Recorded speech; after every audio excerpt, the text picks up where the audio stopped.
Hi there, Nicki. Thank you so much for joining us today for our interviews with Creative Revolutionaries, of which you are one. So a very warm welcome. If you could really just talk to us about who you are and what you do. And obviously we have the wonderful Bite Back 2030 logo behind us. So we'll be spending a lot of time about what Bite Back is and does and the role of creativity within your fantastic non-profit. So over to you, Nicki. Tell us a little bit about who you are and what you do. Thanks, Holly. And that logo should be pretty familiar to some of you at Super Union. So I'm Nicki, and I've been with Bite Back since pretty much the start, but that's not a hugely long time. We're a fairly young organisation. I'm responsible there for looking after the storytelling, really, how we present ourselves to the outside world, but I also have the enormous privilege of looking after all of our young people who really are the engine of what Bite Back is all about. Great. And tell us a little bit, for those who don't already know or who are using this interview as a brilliant chance to introduce the fantastic work that Bite Back does. Tell me a little bit about, obviously we were responsible for the name and the identity. What is really behind that name, and what do you want it to communicate about who you are and what you do? Yeah, so where did Bite Back all come from is probably the best place to start. And it came from a really simple need, if you like, to do more to protect the health of children who are growing up in the UK today. The simple fact is we are living in a world where our high streets, our school canteens, our supermarket shelves are flooded with unhealthy food, and we are spending billions on making sure that that unhealthy food is what's playing a starring role in children's minds. And all of this is coming at a time when the health of 1 in 3 children, by the time they reach year 6, so that's when they're leaving primary school, is at risk from having overweight or obesity. So essentially what Bite Back's all about is trying to reset the system. You know, we're living with a food system that is rigged against us and is rigged against the health of children, and that's what the young people at Bite Back are all about changing.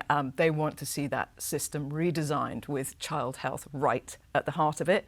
And so we wanted a name that really reflected our spirit. I mean, we're under no illusions at all, Holly, about what we're trying to do and just how big this problem is and just how hard it is going to be to bring about the systemic change that's needed to solve this issue. And the size of that kind of infrastructure that you're having to lean against, So we needed a name with spirit, and I think we got that. Our young people know that they're not going to win every battle. Right.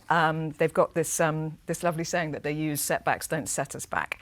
And I think the name Bite Back, it's full of their courage and it's full of their determination. It nods, of course, to food, which is important. It's what we're all about. But I think most importantly, it's got that sense of rebellion to it, and it's got that notion that you're just not going to accept the status quo for what it is, and that is so reflective of the young people that we work with. We are all too aware that not enough of us are even asking questions about the food system that we live in.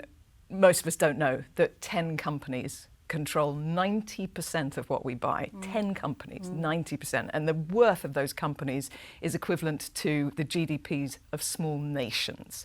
Most people don't know that, so we wanted a name which would force people to ask themselves questions about the food system that we're living with. So you used a word rebellion there, which I absolutely love, because as you may be aware, we at Super Union refer to ourselves as a revolutionary creative company. And what we love about our partnership with you is that you really value creativity as a means through which you can create positive change. You said that you're never going to win on budget, you're never going to win on size. So actually you've got to be quite ingenious and innovative about how you really break the system. And you referenced your young people. I'd really like to spend some time talking about the quite unique setup you have at Bite Back and the youth board, who, as you said, are really the engine of the organisation. Could you tell us a little about that and why you feel it's important that the young people within Bite Back are really the creative engine, if you like? I think they have to be, and I think that's because, I mean, really what Bite Back is about is eliminating the threat of diet-related disease from the future of every child that's growing up in the UK. And what more powerful way to do that than with the voice of children. And you and I could sit here and talk about what it's like to be a teenager. We could speculate about the experiences that you might have growing up in the UK today, but we're not living it. No. And the world that we grew up in is a very different world to that of today. And therefore, it's so important that our voice is authentic. So we're not, you often hear about organisations wanting a youth board or wanting to run their ideas by some young people to get their take on it. That's not Bite Back. They really are our engine. They are at the heart of our creative process. So we meet all the time with them. Only just last week I was filming with 6 of our brilliant young people here in London. We had the best day, but I spent most of it just sitting back listening to them, to their ideas, to their energy and their drive. And I think what's so important about young people is that spirit of determination. Yes, this issue is immensely complex and is going to be really, really difficult to solve. But that doesn't stop them, and it won't set them back. And I think the other really interesting thing about young people today, and they're the drivers of so much change that's going on in the world, is that they're not divided in the same way that adults are, whether that's by politics or wealth or language or geography. They understand very clearly that they are stronger and better together. And thankfully, we live in a world where they can unite across continent, across territory, and across issue. And they do that because this issue of a food system that is rigged against health is one that affects the whole of the Western world, not just here in the UK. We have some of the worst childhood obesity rates in Western Europe, but we're by no means alone in this. And if we are going to see systemic change, it's going to have to happen across the globe. And I think young people are the right group to be driving this, and they're doing it brilliantly. You know, ours are already seeing huge amounts of success in the short time that they've been campaigning. Yeah, we're very lucky to have 2 of your amazing youth board join us for kind of one of our company talks. And what was interesting was we invited a lot of clients, and the clients said it was the first time that their teenage children actually peered over their screen and listened to what was being said. She said, I'm at my laptop all day. My kids are in and out of it was at the start of lockdown when everyone had their kids at home. We all know that. And my kids stopped what they were doing and paid attention because it was one of them, and that kind of deep empathy and authenticity. But something you said there about that they recognise the power of the collective endeavour, and again, union and unity is very much at the heart of who we are and how we've loved working with you. Something else that springs to mind, I think, with young people as well, is that certainly we're trying to encourage at Superunion, and which we've always respected within Bite Back, is we don't see experience as being a prerequisite for brilliant creativity, that you can come from anywhere and have an incredible idea. It's the innate capability and that kind of the mindset and, like you said, the drive and the ambition. So what are the qualities that you look for within your youth board? Is there something that you see within all of them that makes them quite, that distinguishes them? I see, Holly, I see so much in all of them every single day. They never cease to blow me away. My daughter said to me the other day, "Mum, sometimes I think you're more proud of the Bite Back kids than you are of me." Which, you know, I'm proud of everybody, but they are a total inspiration. But I think one quality that they all possess is, and it sounds like a cliche, but cliches are because they're true, you know, they are all resilient. Right. And so we'll take a creative idea. We'll start with a really simple concept. It might be, so we just launched our new campaign, Don't Hide What's Inside. So the concept for that is really, really simple. We want more honesty and transparency from the food system. That's it.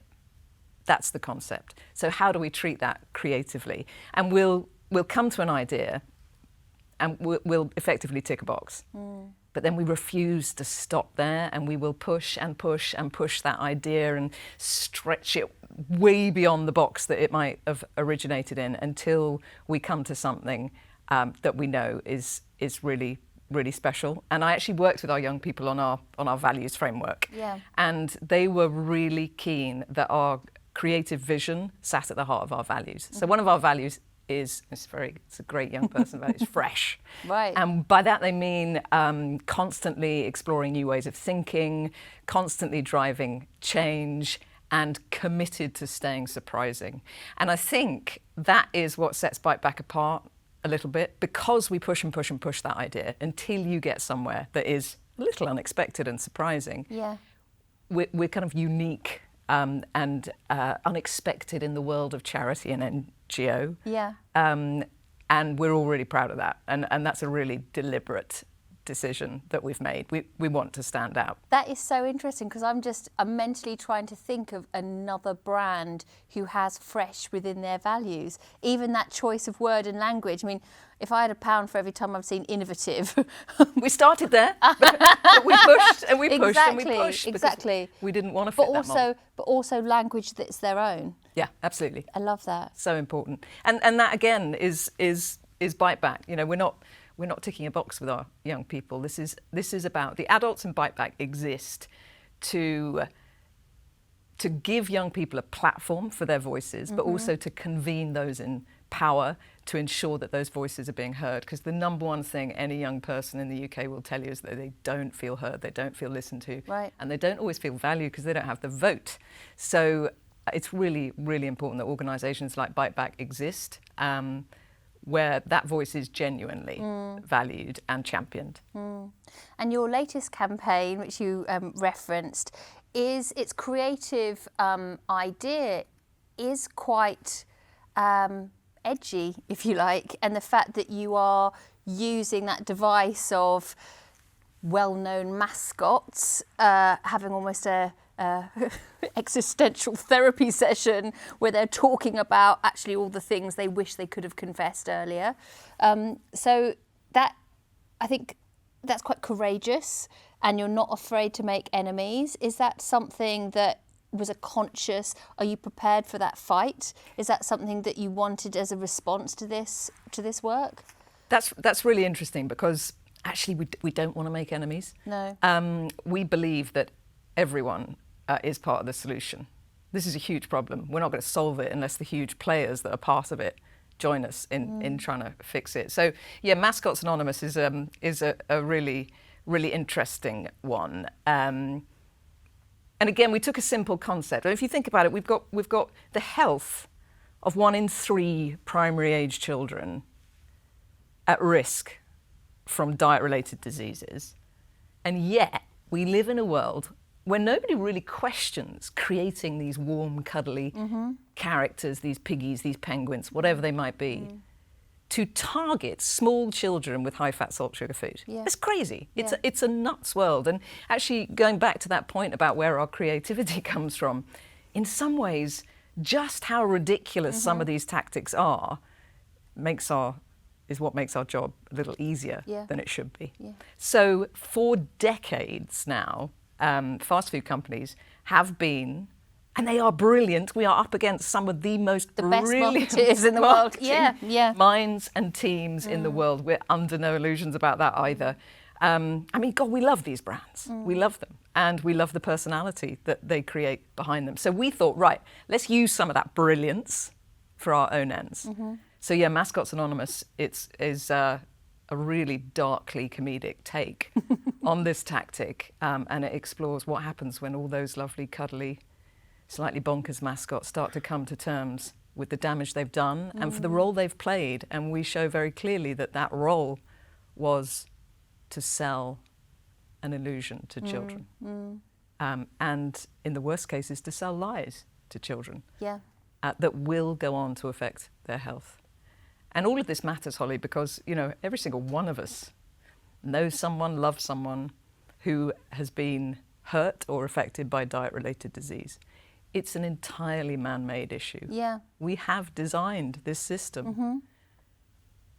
And we can redesign it. Yeah. And that's what our young people know, that's what we know. If we choose to, we can turn this around, and we can do it fairly quickly if we want to. And we can protect the health and the futures of millions of children across the world in doing so. Yeah. I mean, we hugely admire what you do. That's why we're so proud of our partnership with you. But also, we know the power of brands. We know the power of brands to drive change. So I really do hope sometimes when you are causing people to question what these mascots have been deployed for, and actually there's still an opportunity for these organisations to change their intent, to still drive a profitable, valuable business, but really just be more open and honest about what it is that is in their food. Because I think it was Nigella Lawson who says everything in moderation, including moderation. So there's still a place for this food, but in moderation. And at the moment, it's just, as you said, completely off balance. We are not trying to get rid of this food. No. We are not against the food itself. No. What we want is a level playing field. Yeah. What we want is quite simply a world where it's really easy to eat healthily. Right now it isn't. Right now it's really hard. Anyone who's ever tried it, anyone who's ever sat down, having had a really healthy tea and sat down to watch telly and been bombarded with adverts for melting chocolate and what have you, knows how hard it is. All we want is to level that playing field and to make it easy for every child, no matter where you are, no matter where you're from, no matter where you live, to eat healthily. That's it. Yeah. It's not about the food itself. It's about Choice. the environment we've created and giving every child the option for health. And if you take, I mentioned that nuts example of using mascots, but those examples exist all over the place. Take sport. Sport sponsorship is a new focus for Bite Back now. On the one hand, we're telling children all the time, do sport, get active, it's great for your health. And then we use the sporting heroes we create to sell them high-fat, salt, sugar food. It's crazy. The world has gone mad. And so we're calling at the moment for sports sponsorship for individuals, for clubs, for tournaments to think really carefully about where they're taking their money from. Just this summer, we saw the cricket. So if you take Lord's cricket, I went for the first time this summer. I'm not an expert by any stretch, don't understand the game at all. And I was sitting opposite a sea of Panama hats and Charles Truett shirts. And the sponsors were Rolex watches, Vitality Health, Cinch cars. And then at the same time, exactly the same time last summer, the ECB created a tournament to attract children to the sport, the 100s. And what was it sponsored by? Crisps. Crisps. The players were running about dressed as crisp packets because they wanted children to get involved. It's madness. Yeah. Those are the things we're calling out. Just level that playing field. Yeah. In fact, Coca-Cola was one of our clients, and it was a moment when Cristiano Ronaldo, in his press conference, put the sponsored bottle of Coke to one side and picked up the water. Luckily we work on Coca-Cola water brand, but you're right, it's being really conscious of the decisions that are being made by marketeers and its impact. So you obviously are a non-profit. It'd be really great to, in your world, who else you see as or you admire as kind of embodying a lot of your kind of rebellious, revolutionary spirit. It's so hard, this, isn't it? Because I genuinely think Bite Back is fairly unique in how it personifies that spirit through young people. Yeah. Is there anyone else who has that youth board structure? Not as far as I'm aware. Not in quite the same way that we do. And it's not the easy route, honestly. Our brilliant young people will tell you that all the time. I'm nagging with them and trying to pull them back in, and but it's the best way to operate for sure. But there is one organisation that I'm a big fan of, and that is Share Action. They are all about, for those that don't know Share Action, have a look at them, but they're all about unleashing the potential of financial investment. And this is a huge, all of us have got our pensions tied up in these massive food companies. As investors, we all have power to demand different. Just as we're seeing now with sustainability and climate, people are demanding that their investments go to greener companies. The same thing can happen around health. And Share Action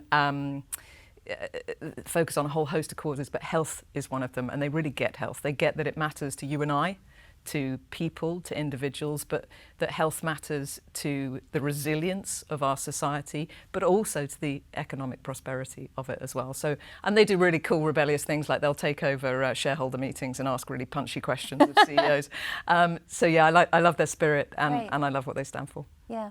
It's interesting you said that, because we couldn't agree more that actually the huge revolution we see within brand is that brands are less made for people but are made by people, and that particularly through the work that you're doing, that people are demanding more from brands, that they want to be more involved, they want to be seeing brands act more responsibly, and actually delivering more than just commercial capital, delivering social capital. So yeah, that's definitely something that we see as well. And I know you have a huge audience across the globe, but we are always looking for creative partners to work with. It's been fantastic working with Superunion, but some of those brilliant minds, if they want to come over our side and do some good, then we would 100% like to talk to them. We'll send out the flare. So thank you so much for your time today, Nicki. It's been wonderful to hear about your current campaign. It'd be great to just understand anything that you have on the horizon that you're looking towards. I know Mascots Anonymous has really just only been launched in the last week, but is there anything else that we need to be looking out for from Bite Back? Yeah, please do. We've got some research coming out at the end of this week, which builds on the theme of Mascot Anonymous, but it really looks at the impact that health claims are having on teen diets. So half of all teens will tell you they'll buy something based on a health claim, and we've seen more and more of it. But at the moment there is absolutely no regulation around where you can put a health claim. So you can have a high-fat, salt, sugar product, and you can give it a health claim. So I was standing I live in the middle of nowhere in a tiny little village shop, and I was waiting in the queue, and there was a can of Coke next to me, and it was one of their energy Right. versions, and down the side of the Coke bottle it said packed with B vitamins, and I took a picture and showed my own kids and said, just don't fall for this stuff.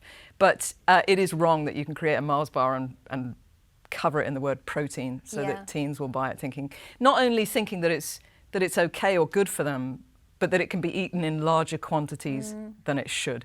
So look out for that research. There's some I won't give any more of it away, but there's some really fascinating stuff in there. We're going to continue to campaign around sports sponsorship. Yep. We are sponsoring Dulwich Hamlet Football Club this year, which is really exciting. But schools are another big area for us. Yeah. At the moment, 60% of schools in this country don't meet school food standards, but there is nobody holding anybody to account. The standards exist, but there is absolutely nobody to enforce those standards. And we think school canteens should be awash with healthy options. Yeah. Healthy options should be the stars of the school canteen. And actually what we've got is vast catering companies who need to make profit out of school canteens. That means out of children, who are saying things like, we can't get rid of the high sugar food because that's got the biggest margin, high sugar drinks, because they've got the biggest margins.